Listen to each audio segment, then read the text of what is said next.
Hey, how's it going, everybody? This is Blake from the Splintering.com. I'm doing something a little different today.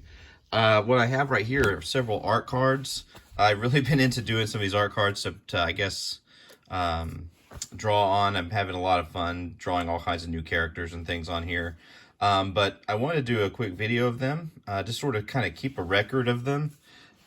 These are ones I'm actually going to send out to some folks, so I'm not going to have them anymore. I mean, the intention, I think, of any of the cards I'm doing, I don't know if I'll keep really any of them, is to send them out or sell them, something like that. I haven't even really worked it all out yet. I just know that if I'm going to practice stuff, I might as well do it in something that's kind of fun and collectible. I'm actually putting them in this binder here, and it's kind of neat to have kind of like a wax museum of all these different characters, because I really only do maybe like one of each character at a time.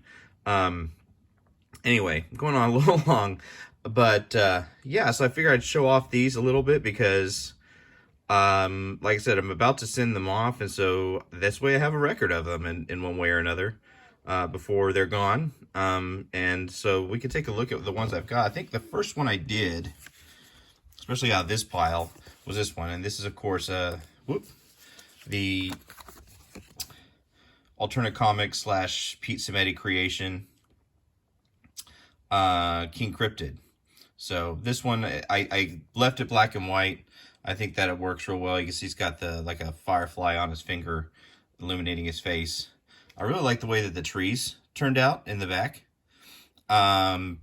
It's one of those little details maybe you don't see from, holding it too far away, but I really like the way that turned out. Otherwise, yeah, I'm really happy with this one.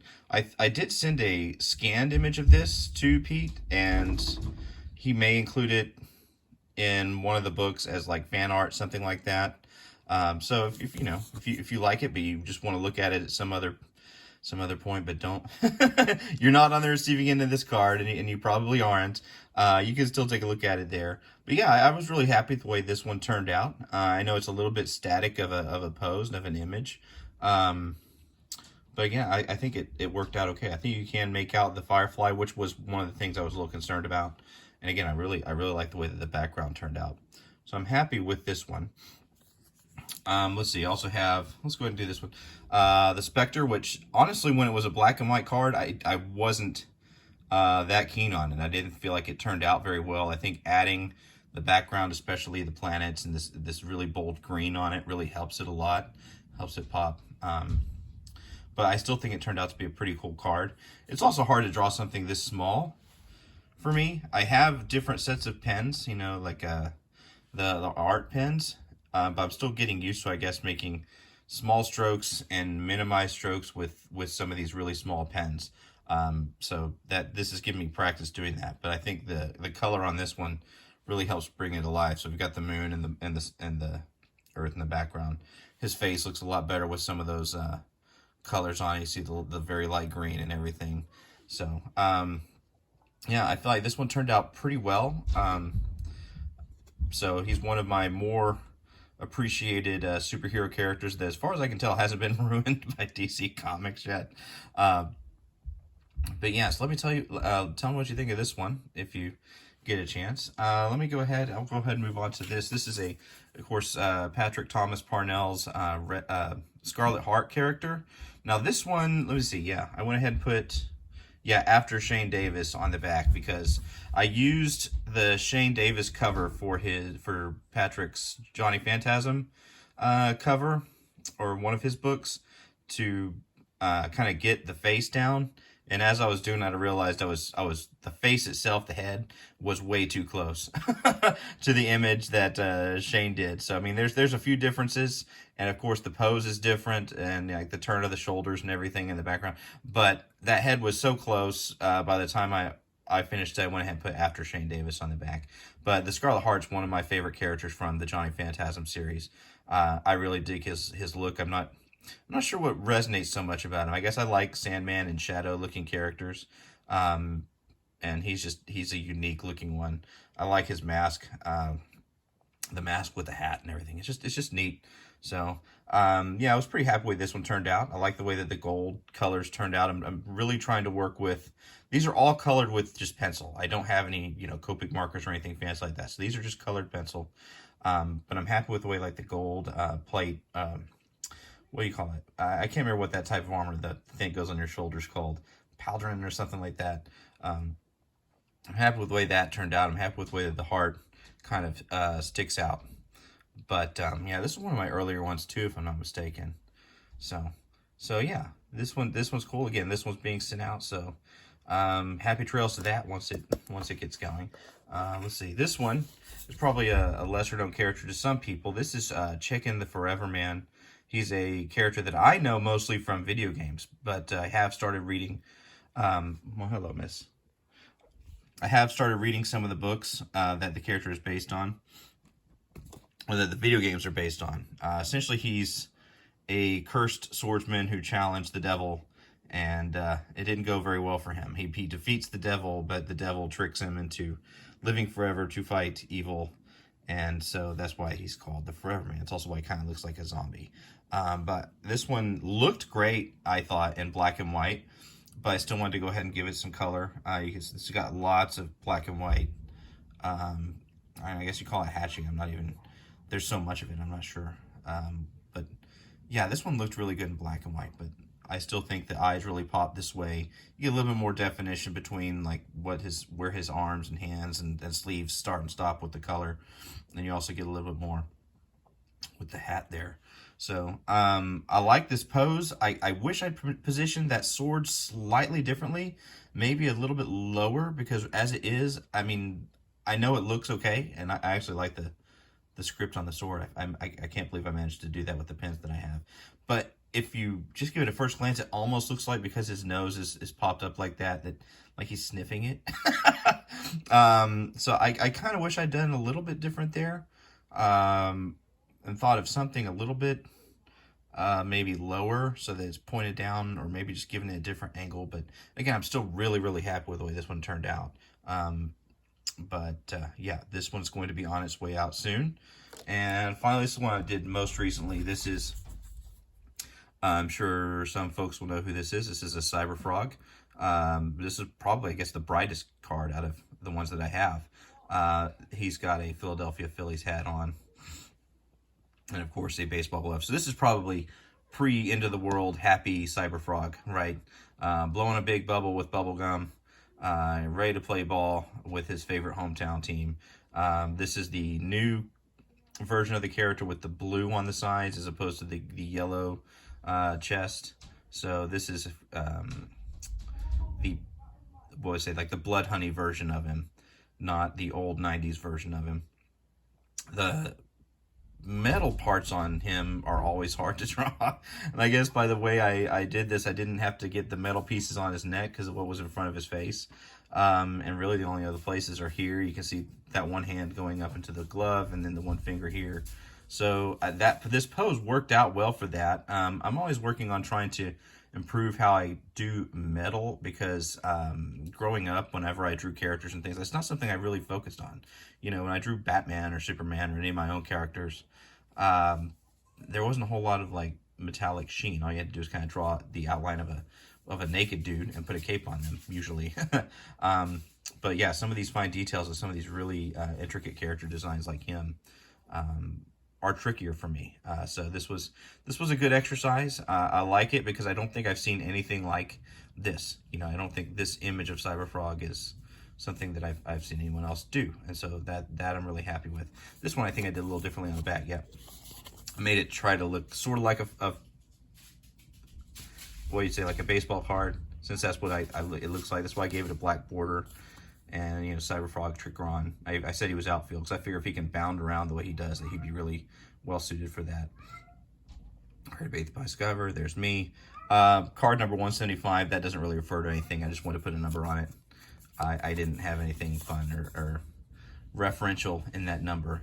So, yeah, I'm really happy with this turned out. This is several different greens in the skin and everything. And I feel like I don't have fancy pencils. These are mostly Crayolas. And they seem to blend pretty well if you work with them. So, yeah, I'm happy with this one. Happy with my Philadelphia Phillies Cyberfrog. But, yeah, so I just wanted to show all these off. I have many other cards in this binder here, but since these are going, I wanted to have, like I said, some kind of record of these things existing so that I can look back at it someday and share it with you guys. So that's about it. These are going to be gone. I will eventually, I guess, sell the other cards that are in my binder here, because I can't keep them. I'll run out of space, or there's not that much use for them. I figure that going in here and doing all these things, yeah, this will be for, these will eventually be for sale, but I don't really know. I'm not a known artist by any stretch of the imagination. I'm just someone that likes doing these sorts of things, and so I don't know how much I should even charge for this stuff, or, you know, for a commission or anything. I ain't even thought of that. Yeah, I guess if anyone wants a commission on a card, if you're looking at it and think, this is great, and I'm super duper at this thing, yeah, hit me up by email or direct message somewhere, and we'll work something out. I don't know. I just thought of that. I'll draw whatever you want me to draw, as long as it's not like lewd and gross. Yeah, so I'll go ahead and flip through all of these now that I have. So I have, some of them are not colored yet. Some of them are colored. Oh, this was one that's going to be sent out too. I forgot to pull this one out. So this is 6 AM Comics video game character. So, oh my God, I'm so glad I flipped through this, because I forgot that this one's also one that's going to be sent out to somebody. It's probably easy for people to guess. It's essentially 6 AM Comics did me a real big favor recently, and so I decided to do something nice and return the favor. So this will be going back out just as a token of my appreciation. So this is their space character from their game. I think it's available on the Apple Arcade right now exclusively, so you can't pick it up unless you are a subscriber to that. You can't play unless you're a subscriber to that. I don't recall what the, oh, it's on the back. Let's see. The character's name is Rhys Randall, or Rhys Randall. I think it's probably Rhys. From the game is called Starfetched. So, yeah. Again, happy with the way some of the blending worked out. The little chest piece got to be a little bit darker than I wanted it to be. I wanted it to pop a little bit more. Try to put some of this blue glow in there, and on the red, it didn't quite have the same effect that I would have liked. It kind of just muddied it slightly as opposed to making it glow blue. But yeah, the planets turned out well. I think this one turned out to be a good card. He draws in like a short squat style, and this one's not quite that. It's a little bit more elongated. I'm sure you can hear the kitty cat in the background playing with that little foil ball, so pardon her as she plays around with that. But yeah, so this one's going to be going out too. I'll do a quick flip through some of these other ones. So yeah, these are all video game characters here on this page. And then what we have here, some other independent comic characters. Some of these are not colored. Like I said, I've done some of these in color, some of these in black and white. But this is a horror page. This one turned out really well in black and white. I'm not sure if I'm going to color that one, or this one, or this one, or this one. I'll have to figure out if I'm going to color some of these, because some of them I'm just so happy with. This one's going to stay in black and white. Yeah. This is a character from a silent movie, The Cabinet of Dr. Caligari. The not really creature, but the killer, the monster from that movie. So anyway, so that's what I've been spending a lot of my time doing. In my spare time, is doing these things. So again, if you like to have a card done, I can do it. If you think that I'm someone worth throwing some money at, I'll take it. I'll absolutely take it. And I will recognize the fact that I am not a super duper artist. I don't know what I would say my fee should be, but it wouldn't be astronomical. I'm having fun doing this.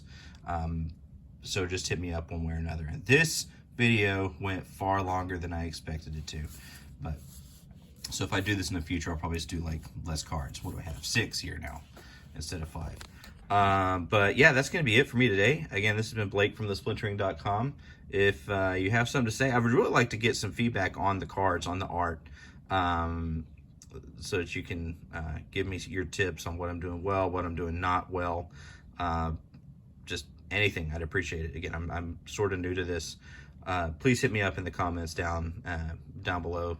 Otherwise, I may do this again if I end up sending some of these other cards out, or just going into a little bit more detail on some of these things. So let me know if you did enjoy this video. Otherwise, the big thing you should be doing is going to thesplintering.com all the time for news on video games and comics and all other entertainment things. There's always something going on there.